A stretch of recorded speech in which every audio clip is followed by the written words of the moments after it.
Cara Cruickshank. Welcome to Essential Stories, an independent grassroots docuseries and live roundtable discussions that give voice to people on the front lines of our world's most pressing social issues. Welcome to Essential Stories. London, Sydney, Europe, everywhere. Seoul, Tunis. We've seen so much pain playing out all over the country. The outrage over the death of George Floyd is global. Days after the gut-wrenching death of George Floyd, I gathered together 9 of the most woke and informed activists I know across the U.S. to try to figure out what's at the core of the opposition to Black Lives Matter and what are we going to do about it. No justice, no peace! Prosecute the police! In this episode, we meet 3 out of 9 panelists who are doing important activism for people of color in cities across the U.S. An African-American artist and educator, an Iraqi refugee helping victims of COVID, and a white community organizer for asylum seekers and immigrants in crisis at the border. Each give us their inside view from the front lines for Black Lives Matter as we explore politics, white supremacy, and cult psychology.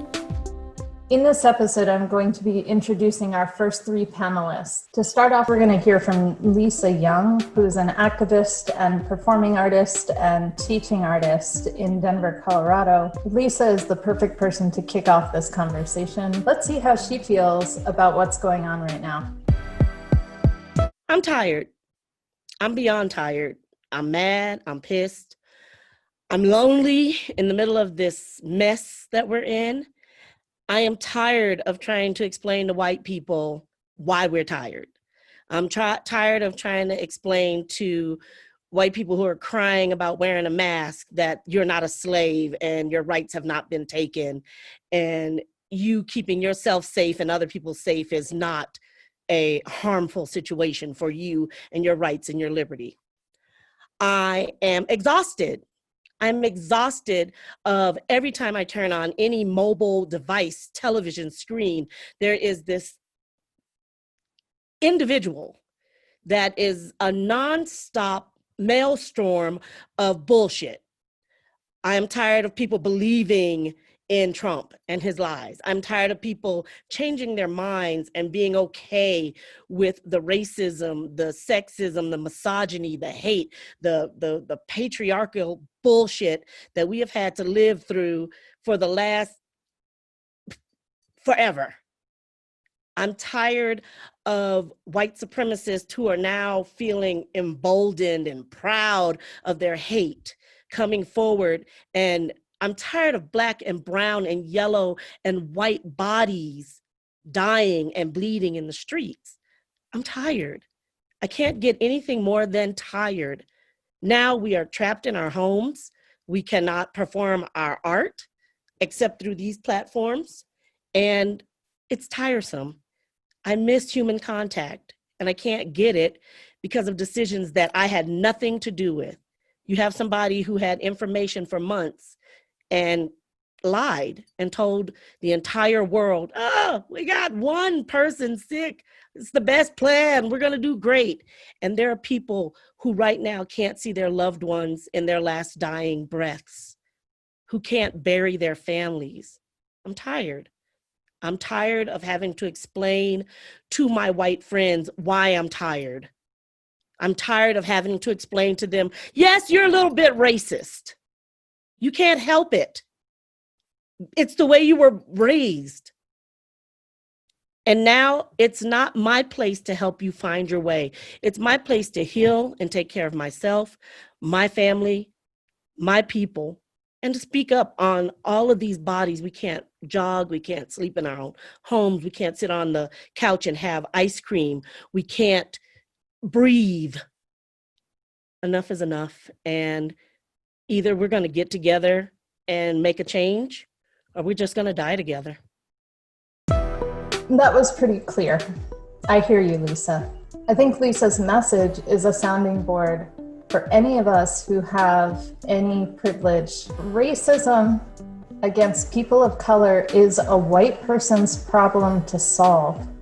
Next, we'll hear from Killian Collin in San Diego, a lifelong activist who is originally from Iraq, fled to Syria during the Iraq War, and is now a resident of the United States. He is currently making thousands of homemade masks for underprivileged and vulnerable communities to COVID. My story is not that unique from Lisa. I am also tired of seeing white people complaining about wearing a mask or having to sit at home. So it's really sad to see people feeling entitled for things that they didn't earn just because of their skin color. And I'm talking about both the right and the left. White supremacy is not only for people on the right. Because of white people choices and votes, I spent the first 22 years of my life going from one lockdown after another because I was living in Iraq, where the same white people who are complaining now voted for George W. Bush and other warmongers to bomb my country one year after another. The minimum lockdown that I went to in the first part of my life was 20 days. And this happens when I was a child, when I was in school, when I was in middle school, and up to 2003. And after that, the Civil War. We never complained. We sat at home. We had to do what we had to do. And without running water, without electricity, without any of the luxury that people have right now, like internet and others, because, we were living in such a poor conditions. And we never complained. We moved to Syria as refugees for 6 years. We faced poverty. I personally had to work under the table at the age of 15, full-time, underpaid, and very, very poorly treated. After that, I faced prostitution, rape, and discrimination within the Syrian society because we were treated as less than human, as undocumented immigrants. I moved to the US as a refugee in 2011. I started working the minute I got my Social Security.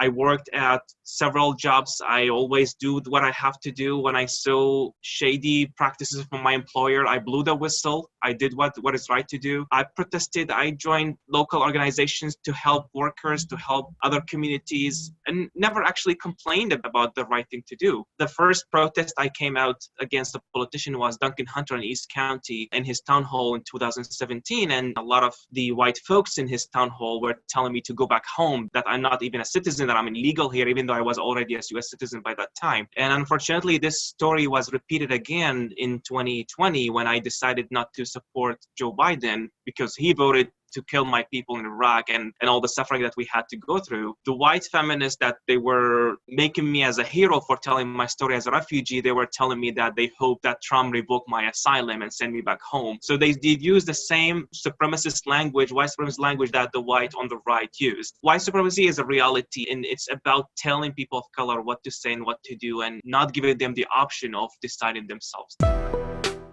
It's pretty interesting how Killian highlights the racism that is coming from the liberal side of politics that you would expect to see from the alt-right. That's pretty disturbing, and that's something that needs to be looked at. Next up is Mark Lane in San Diego, who is an activist and advocate for refugees and asylum seekers in crisis at the border. Mark also started the Minority Humanitarian Foundation, which provides resources and legal support, housing, and transportation for refugees and asylum seekers. I'm also tired. I'm a straight white male, so I sit at the pinnacle of privilege. And I learned long ago that it's my job to confront white supremacy. It's not my job to ask people to explain it to me. It's not my job to ignore it. It's not my job to pretend it doesn't exist because it doesn't hurt me. And I do confront it. I confront it. I'm a little more militant. I confront it sometimes physically, sometimes not. It just kind of depends on the presentation of what's happening. I'm Jewish, but I'm white, obviously. I grew up with a father that had no problem calling me a Jew boy whenever he wanted to. He was a hillbilly. He was a guy from North Carolina, from the hills. And so we grew up in an interesting environment, and it shaped the way I think.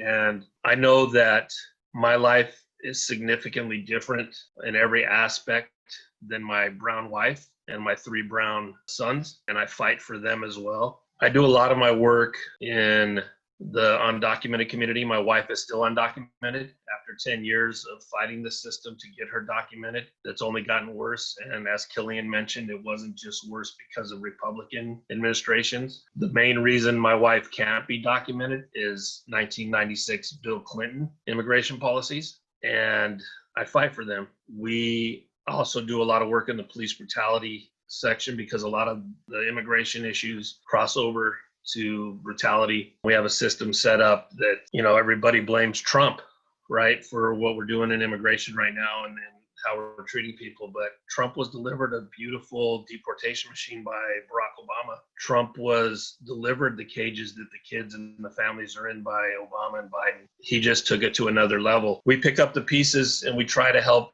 these human beings that are being traumatized by our system, brown and black immigrants coming from all over the world that are thrown into these for-profit prisons, and they're used as inventory. The only way a for-profit prison can make money is if they have inventory, and the inventory is bodies of color.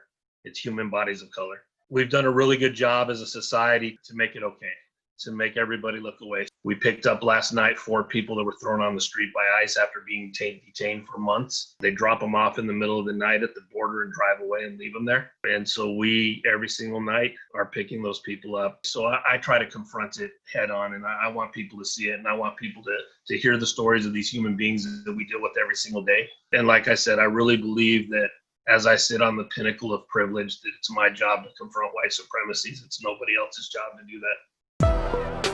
It's on those of us who have white privilege to ask the hard questions and be willing to step out of our comfort zone. It's on us to deconstruct what we think we know about privilege and reconstruct new paradigms that centralize and lift up the most marginalized people in our country.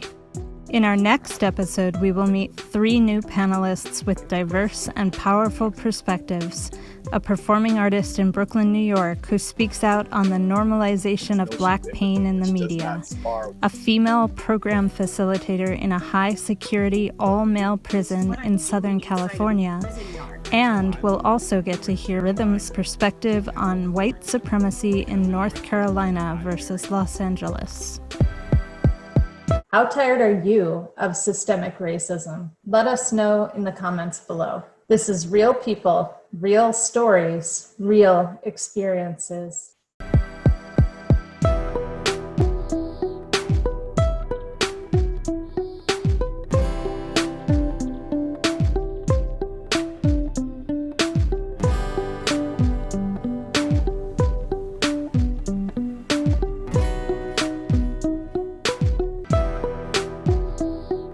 Please like, share, and subscribe to this channel so that more people can hear these essential stories.